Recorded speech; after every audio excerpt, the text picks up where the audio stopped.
The untold story of Anton LaVey and his Church of Satan. Before we dive into the twisted tale of Anton LaVey, the man who dared to call himself the Black Pope, hit that subscribe button and ring the bell to join us on this wild ride through history's darkest corners. Ready to uncover secrets that'll make your skin crawl? Let's go. The Man Who Danced with Shadows. April 30th, 1966, San Francisco.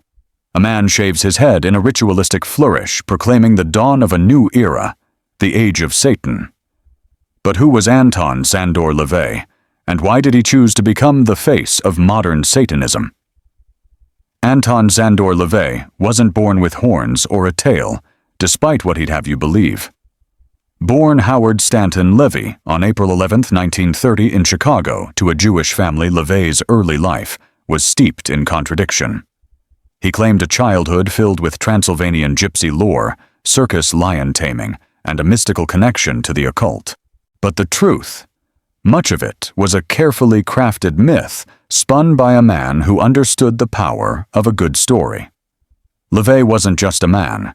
He was a performance, a living legend who blurred the line between reality and fiction to captivate a nation. What set LaVey apart wasn't his alleged devilish tale or his self-proclaimed psychic powers. It was his magnetic charisma, a psychological sorcery that drew people to him, like moths to a flame. At 6'2", with a shaved head, piercing eyes, and a Mephistophelian goatee, he looked like he'd stepped out of a horror novel. He didn't just adopt the persona of a Satanist, he embodied it, turning his San Francisco home, painted black, and dubbed the Black House into a stage for his dark theatrics. This was no mere residence. It was a temple of indulgence complete with pentagrams, daggers, and a pet lion named Togare that roared through the night, terrifying neighbors. LaVey's early years were a kaleidoscope of odd jobs and obsessions. He claimed to have played the calliope in circuses' tamed lions, and even had a fling with a then-unknown Marilyn Monroe at a burlesque theater in 1948. But journalist Lawrence Wright debunked many of these tales, finding no evidence of LaVey's circus days or Monroe affair.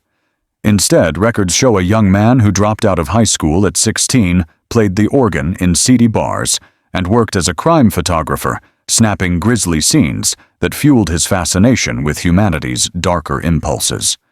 By the 1950s, LaVey was a ghost hunter investigating nut calls for the San Francisco police. These experiences shaped his cynical view of religion. He saw people desperate for supernatural explanations for mundane problems, a hypocrisy he'd later exploit. In 1956, he bought a Victorian house on California Street, a former speakeasy. He painted black, setting the stage for his grandest act. Here he began hosting magic circle gatherings, attracting San Francisco's eccentric artists, writers, and occultists like Kenneth Anger and Forrest J. Ackerman. These weren't just parties. They were rehearsals for a new religion. The shocking truth, LaVey didn't believe in Satan as a literal entity.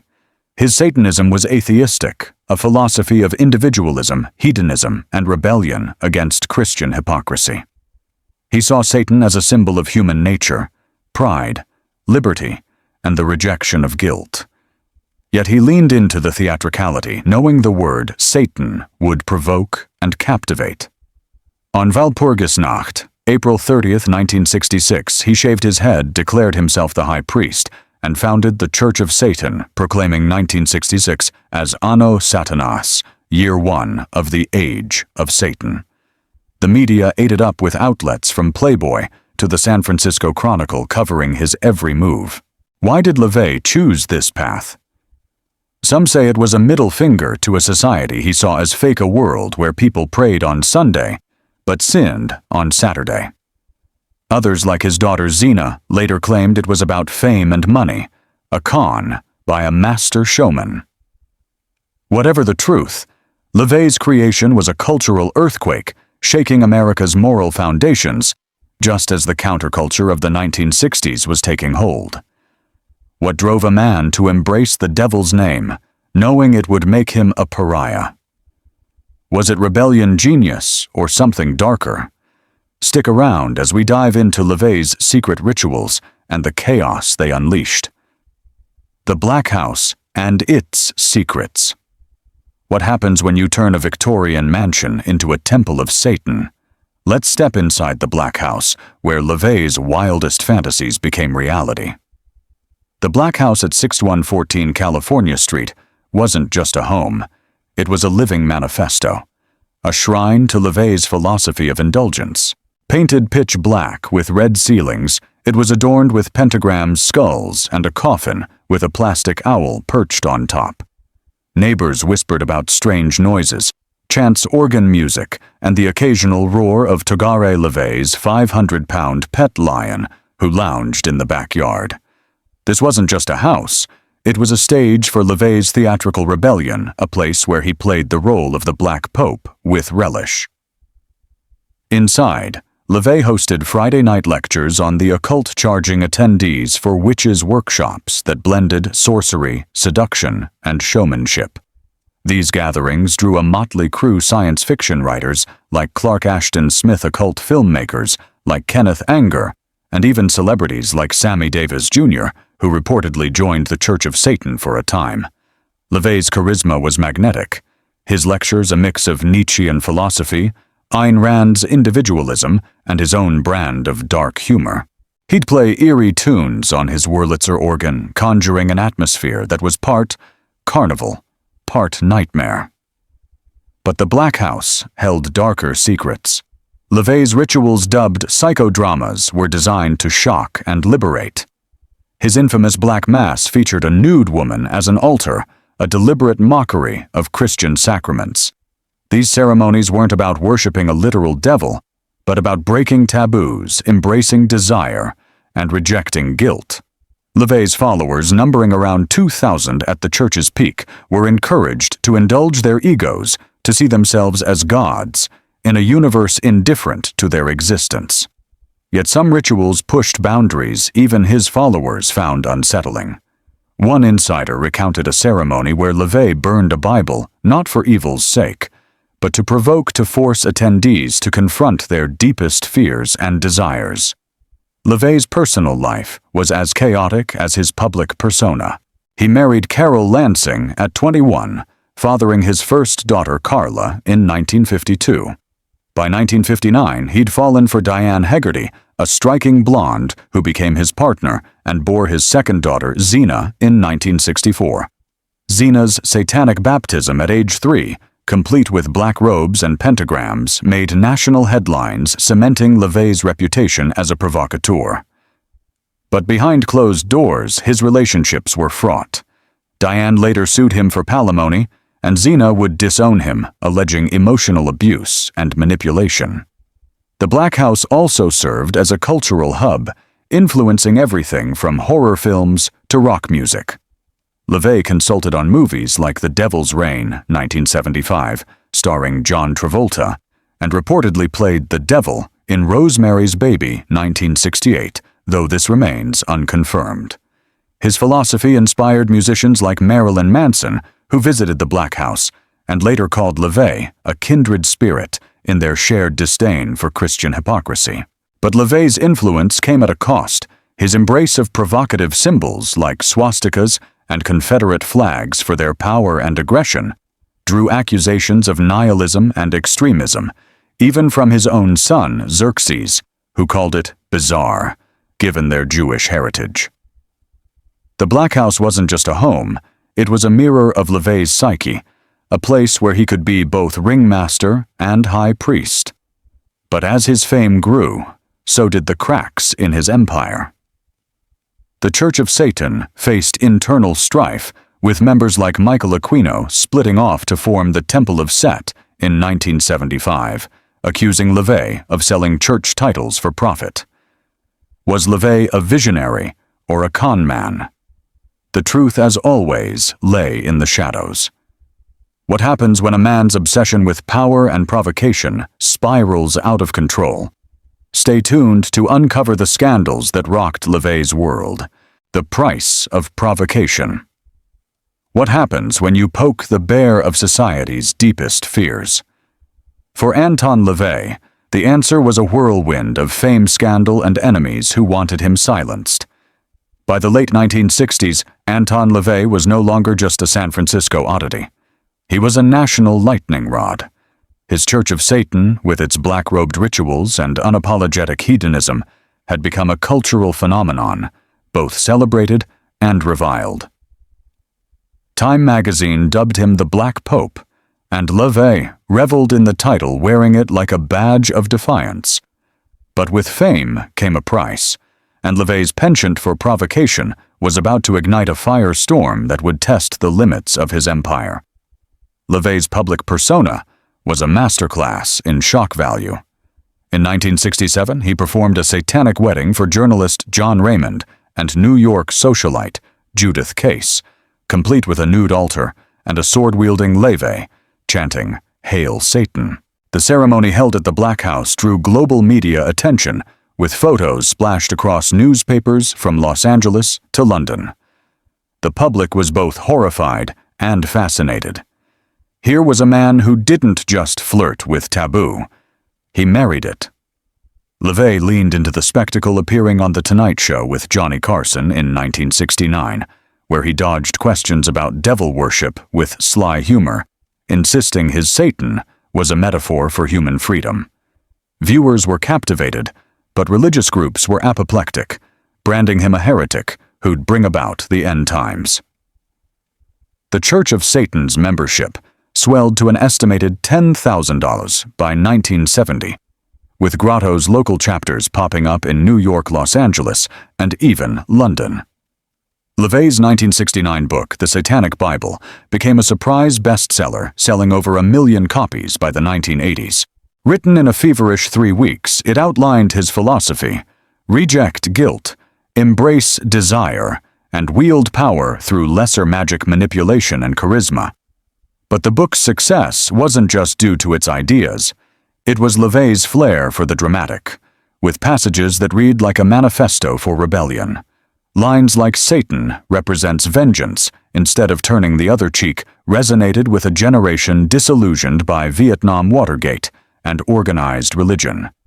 Yet LaVey's provocations didn't just anger the church, they drew dangerous attention. In 1971, the Black House received death threats from Christian vigilantes who saw LaVey as a literal servant of Satan. One night, a Molotov cocktail was hurled at his doorstep, scorching the black-painted facade. LaVey shrugged it off, quipping to reporters, "If they want to burn me, they'll need a bigger fire." But privately, he installed bulletproof glass and kept a loaded .45 pistol by his side. His pet lion, Togare, became a de facto guard, though neighbors complained the beast's roars kept them awake. By 1972, Togare was sent to a zoo after a city ordinance banned exotic pets, a loss that LaVey mourned like a family member. Internally, the Church of Satan was fracturing. LaVey's insistence on absolute control alienated key members. Michael Aquino, a former Army officer and high-ranking Satanist, clashed with LaVey over the church's direction. Aquino wanted a more mystical approach, believing in a literal Satan, while LaVey saw it as a business and a philosophy. In 1975, Aquino defected, founding the Temple of Set and taking hundreds of members with him. LaVey accused Aquino of betrayal, while Aquino claimed LaVey was selling priesthoods for $100 a pop, turning the church into a mail-order scam. The split was bitter, with LaVey burning Aquino's name from church records in a ritual curse. LaVey's personal life was equally turbulent. His partner, Diane Hegarty, who co-founded the Church of Satan, left him in 1984 after a bitter legal battle, accusing him of domestic violence and financial manipulation. Court documents revealed LaVey's income, $50,000 a year from book royalties, and speaking fees was modest compared to his lavish image. Diane walked away with the Black House, forcing LaVey to move to a smaller apartment. His daughter Zena, once the poster child for Satanism, publicly disowned him in 1990, calling his church a circus and accusing him of exploiting her childhood for publicity. These betrayals cut deep, and LaVey's once invincible persona began to crack. The cultural impact of LaVey's provocations was undeniable, though. His ideas seeped into pop culture from Black Sabbath's occult-inspired lyrics to the rise of horror films like The Exorcist, 1973, which capitalized on America's growing fascination with the demonic. But the cost was steep. LaVey became a pariah to some, a prophet to others, and a target for everyone. His enemies weren't just religious zealots. Former allies scorned lovers, and even his own family turned against him. How does a man keep his empire when the world wants to tear it down? What secrets did LaVey hide to maintain his grip on power? Stay tuned for the next chapter of his twisted legacy. The dark art of manipulation. How does a man sell the idea of Satan to a skeptical world? For Anton LaVey, it was all about mastering the art of lesser magic, the kind of psychological sorcery that could bend minds and wallets to his will. Anton LaVey wasn't just the high priest of the Church of Satan. He was a puppeteer pulling strings with a grin that could charm or chill. His philosophy of lesser magic, the use of charisma manipulation and theatrics to influence others, wasn't just a theory. It was his lifeblood. By the mid-1970s, LaVey had honed this dark art to a razor's edge, using it to maintain his cult of personality, even as his personal life and church began to unravel. But the secrets behind his manipulative genius were as shocking as they were effective, revealing a man who thrived on control, even at the cost of those closest to him. LaVey's lesser magic was rooted in his keen understanding of human nature. He saw people as predictable, driven by ego fear and desire. His 1971 book, The Complete Witch, later retitled The Satanic Witch, was a manual for manipulation, urging readers, especially women, to use their appearance, charm, and sexuality to dominate others. LaVey argued that everyone was a mark, a term he borrowed from his alleged carnival days, and that life was a game of exploiting weaknesses. He practiced what he preached, cultivating an image that was equal parts terrifying and seductive. His deep voice, hypnotic eyes, and tailored black suits made him seem larger than life, a walking archetype of the devilish showman. One of LaVey's most audacious acts of manipulation was his public persona itself. He fabricated much of his backstory, claiming to have been a lion tamer, a police photographer, and a lover of Marilyn Monroe, to craft a myth that made him untouchable. When pressed by journalists, he'd dodge with a smirk or a cryptic quip, turning skepticism into intrigue. In 1973, when Rolling Stone questioned his claims, LaVey responded, "Truth is what people believe, not what they can prove." This wasn't just deflection, it was a philosophy. He understood that perception trumped reality, and he wielded it like a weapon. LaVey's manipulation extended to his followers. The Church of Satan operated like a theatrical hierarchy with titles like warlock and priestess bestowed on loyal members. But these ranks often came with a price, literally. Former member Michael Aquino claimed LaVey charged $100 for priesthoods, a practice that alienated idealists who saw the church as a spiritual rebellion. LaVey justified it, arguing that Satan demands sacrifice. But the truth was more prosaic. The church was his livelihood. By 1975, he'd trademarked the Church of Satan's Baphomet sigil, turning his religion into a brand. Members were expected to buy the Satanic Bible ritual paraphernalia, and even satanic jewelry, turning devotion into a revenue stream. His personal relationships were a masterclass in control. LaVey's partner, Diane Hegarty, was initially his equal co-signing church documents and managing its finances. But as his fame grew, LaVey sidelined her, relegating her to a supporting role while he basked in the spotlight. Diane later claimed in court that LaVey used lesser magic on her psychological tactics, like gaslighting and charm, to keep her loyal. When she left him in 1984, she described a man who could be tender one moment and cruel the next, once locking her out of the Black House during a rainstorm as punishment for questioning his authority. Their daughter Zena, raised as a satanic prodigy, later echoed this, accusing LaVey of using her as a prop to boost his image. Her 1967 baptism staged for cameras was less about spirituality and more about headlines. LaVey's manipulation wasn't limited to his inner circle. He courted Hollywood, leveraging his mystique to consult on films and attract celebrities. Sammy Davis Jr., who joined the Church of Satan in the late 1960s, was a prize catch, lending mainstream credibility. LaVey threw lavish parties for Davis, complete with ritual performances that blurred the line between entertainment and religion. But when Davis distanced himself after public backlash, LaVey didn't hesitate to spread rumors hinting that the singer had begged to return. True or not, it kept LaVey's name in the headlines. The darker side of LaVey's manipulation came in his curses. He claimed the ability to hex enemies, a tactic that terrified some and amused others. In 1970, he publicly cursed a former member who'd defected to a rival occult group, claiming the man would die within a year. When the man suffered a heart attack months later, LaVey took credit, cementing his reputation as a dangerous mystic. Skeptics called it coincidence, but LaVey's followers saw it as proof of his power. Modern psychologists might call it a placebo effect amplified by fear, but for LaVey, it was another tool to keep his flock in line. By the 1980s, LaVey's manipulations were showing cracks. The Church of Satan's membership dwindled to a few hundred as many grew disillusioned with his authoritarian style. Former allies like Kenneth Anger, who'd once called LaVey a genius, now mocked him as a charlatan. Yet LaVey remained defiant, insisting his philosophy would outlive the critics.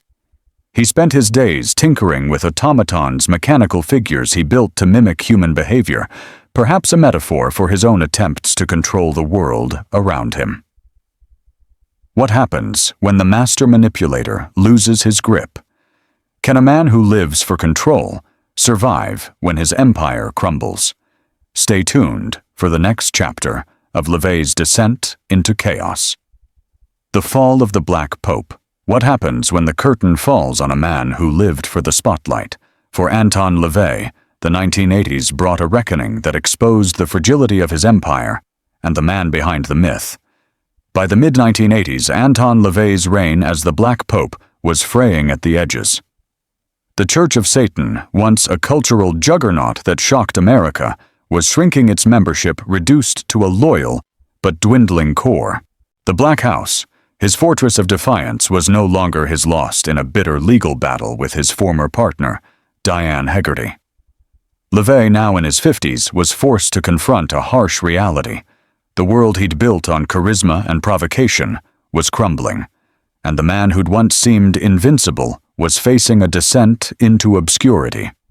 But the secrets of this fall, and LaVey's desperate attempts to cling to power, are as shocking as any ritual he ever performed. The 1980s were a brutal time for LaVey. The cultural tide had turned. The Satanic Panic, a wave of hysteria fueled by fear of occult conspiracies, swept America, casting LaVey as a boogeyman.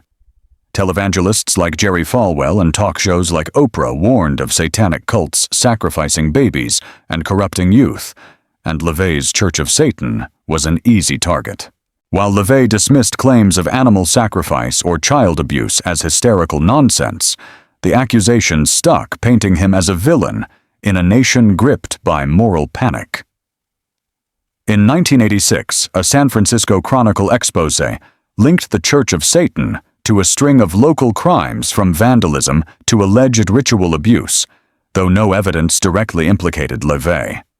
Still, the damage was done. Public opinion turned vicious, and LaVey received death threats scrawled with Bible verses. Financially, LaVey was struggling. The Church of Satan's income, once bolstered by book sales and membership dues, had dried up.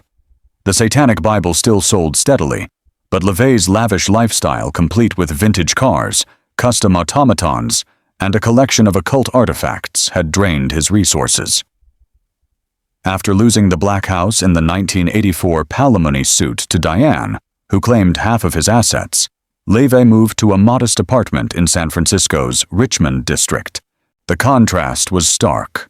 The man who'd once hosted Hollywood stars now lived among thrift store furniture, his only companions a handful of loyal followers, and his collection of mechanical mannequins, which he called his people. LaVey's personal life was in tatters. His daughter Zena, once the golden child of Satanism, publicly broke with him in 1990, issuing a scathing letter that accused him of being a fraud and an abusive father. Zena, now a devotee of the rival Temple of Set, claimed LaVey had exploited her childhood for publicity, forcing her into rituals she barely understood. She described a man who was charming in public, but cold and controlling at home, once berating her for hours over a minor disagreement. LaVey's response was chilling. He disowned Zena, declaring her no longer my daughter in a church newsletter. The betrayal cut deep, but LaVey refused to show weakness, instead doubling down on his persona as an untouchable icon. Desperate to stay relevant, LaVey leaned harder into his myth. In 1988, he published The Secret Life of a Satanist, a biography by Blanche Barton, his new partner and mother of his son Xerxes. The book was less a memoir than a hagiography, reinforcing LaVey's fabricated tales of lion taming and Marilyn Monroe trysts. Critics panned it as self-aggrandizing, but LaVey didn't care. He needed the narrative to keep his followers hooked. He also began selling lifetime memberships to the Church of Satan for $1,000 a move that outraged purists who saw it as a cash grab. By 1990, the church's active membership was down to an estimated $200, a shadow of its 1970s peak. Yet even in decline, LaVey's influence lingered. His ideas had seeped into the zeitgeist, shaping the rebellious ethos of heavy metal bands like Slayer and King Diamond, who cited the Satanic Bible as inspiration. His philosophy of individualism resonated with a new generation of outcasts, even as the man himself retreated from the public eye. LaVey spent his days tinkering with his automatons, playing melancholy tunes on a synthesizer, and writing essays that grew increasingly bitter, railing against a world he saw as hypocritical and weak. In a 1991 interview with Seconds magazine, he admitted, "I'm tired of being the bad guy. But if that's what they want, I'll play the part." The most shocking revelation of this period came from those closest to him. Former followers described a man obsessed with control, even over his own image. LaVey reportedly kept dossiers on members, noting their weaknesses to use as leverage. One ex-member claimed LaVey had a secret room in the Black House, filled with surveillance equipment, though no evidence substantiated this. More disturbing were allegations from Diane Hegarty, who claimed LaVey had performed private rituals to curse enemies, including her, after their split. She described waking up to mysterious illnesses and accidents, which she attributed to LaVey's hexes. Modern psychologists might call this psychosomatic fear, but for Diane, it was all too real. As LaVey's health declined, he suffered from heart issues and hypertension. He became more reclusive, rarely leaving his apartment. His final years were marked by a strange duality. A man who'd once commanded headlines now lived in obscurity, yet his ideas continued to spark debate and fear. The Satanic Panic may have vilified him, but it also cemented his legend. LaVey wasn't just a man. He was a mirror reflecting society's deepest anxieties about freedom, morality, and the unknown. Can a man who thrived on chaos find peace in his final days? What secrets did LaVey take to his grave? Stay tuned for the final chapter of his unholy legacy, the final curtain, and a legacy of chaos. What becomes of a man who dared to dance with the devil's name? As Anton LaVey faced his final days, his life's work, a provocative blend of genius rebellion and deception, left a legacy that continues to haunt and inspire. If this story has shocked you, hit that like button, share it with friends, and subscribe to uncover more hidden histories. Let's dive into the end of LaVey's saga and the chaos he left behind. By the early 1990s, Anton LaVey was a shadow of the Black Pope, who'd once commanded headlines. Living in a cramped San Francisco apartment surrounded by his beloved automatons and stacks of occult books, the 62-year-old LaVey was battling heart disease and a world that had largely moved on. The Church of Satan, once a cultural lightning bolt, was now a footnote, its membership reduced to a handful of diehards. Yet even in his final years, LaVey clung to his myth, weaving a legacy that was as divisive as it was unforgettable. The secrets of his last days, and the shocking impact of his ideas after his death, reveal a man whose influence refused to die. LaVey's health had been deteriorating for years. Years of stress, a poor diet, and chain-smoking unfiltered Pall Malls had taken their toll. By 1995, he was largely housebound, relying on Blanche Barton, his partner and mother of his young son Xerxes, to manage the Church of Satan's dwindling affairs. Barton, a devoted follower who'd joined in the 1980s, became LaVey's caretaker and scribe, documenting his thoughts in essays that grew increasingly philosophical. In one titled The Invisible War, LaVey railed against a society he saw as enslaved by conformity, predicting that his satanic principles, individualism, rebellion, indulgence, would outlive the sheep who mocked him. But behind the bravado, friends described a man haunted by loneliness, estranged from his daughters Carla and Zena, and grappling with his own mortality. The most shocking detail of LaVey's final years was his obsession with his own mythos. He spent hours tinkering with his automatons, mechanical figures he programmed to mimic human behavior, perhaps a final attempt to control a world slipping from his grasp. Former followers claimed he saw these machines as perfect humans, free from the flaws of betrayal or weakness. In a 1996 interview with High Times, LaVey hinted at a darker fear that his enemies, both religious zealots and former allies, were plotting to erase his legacy. He claimed to have performed a final ritual, a curse of oblivion on those who'd wronged him, though no one could verify if it was real or another piece of theater. LaVey's death on October 29, 1997, was as theatrical as his life. He suffered a fatal heart attack at St. Mary's Medical Center in San Francisco just days before Halloween, a date that seemed almost scripted for the founder of modern Satanism. But the circumstances were murky. Blanche Barton claimed LaVey died at home in a ritual chamber surrounded by candles and pentagrams, but hospital records confirmed the more mundane truth. The discrepancy-fueled rumors had Barton staged the story to preserve LaVey's myth. Or was it LaVey's final act of lesser magic, ensuring his death would be remembered as a spectacle? Even more shocking was the revelation that LaVey, the man who'd mocked religion, requested a Catholic priest for last rites, according to an unverified claim by a nurse. Was it a moment of doubt, a final jest, or a fabrication by enemies? The truth remains elusive. The aftermath of LaVey's death was a battleground. His estate, valued at just $50,000, sparked a feud between Blanche Barton and LaVey's daughters. Carla LaVey, who'd remained loyal to her father, and Zena, who'd rejected him, fought over control of the Church of Satan and its intellectual property. Barton, named High Priestess by LaVey, took the reins, but the church splintered further. By 2001, Peter Gilmore, a longtime member, assumed leadership, steering the church toward a more low-key philosophical approach. Zena, meanwhile, denounced the organization as a pale imitation of her father's vision, embracing instead a mystical path with the Temple of Set.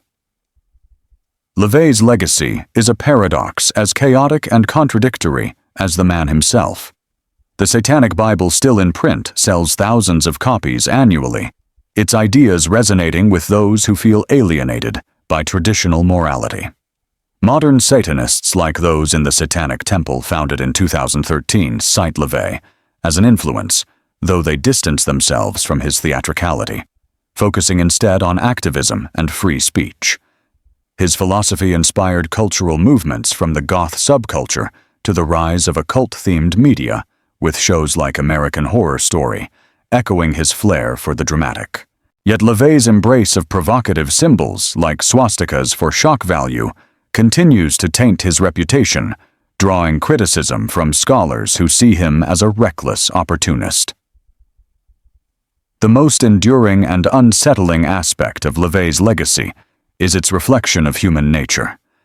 He exposed society's hypocrisy, its fear of desire, and its obsession with control. But he also embodied those flaws, manipulating followers, alienating family, and crafting a persona that often overshadowed his message.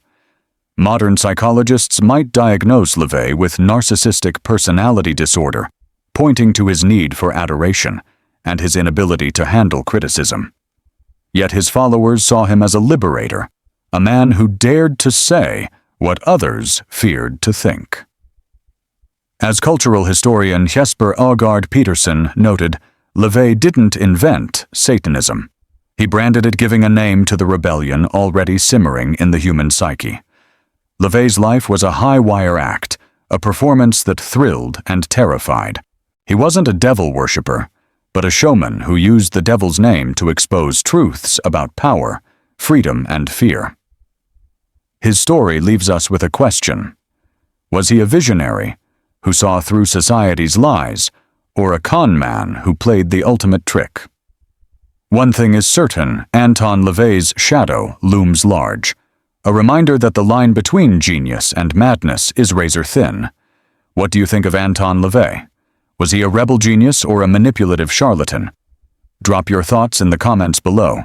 Hit that like button and share this story to spread the word about history's most shocking figures. Subscribe now for more tales that'll make your skin crawl and your mind race.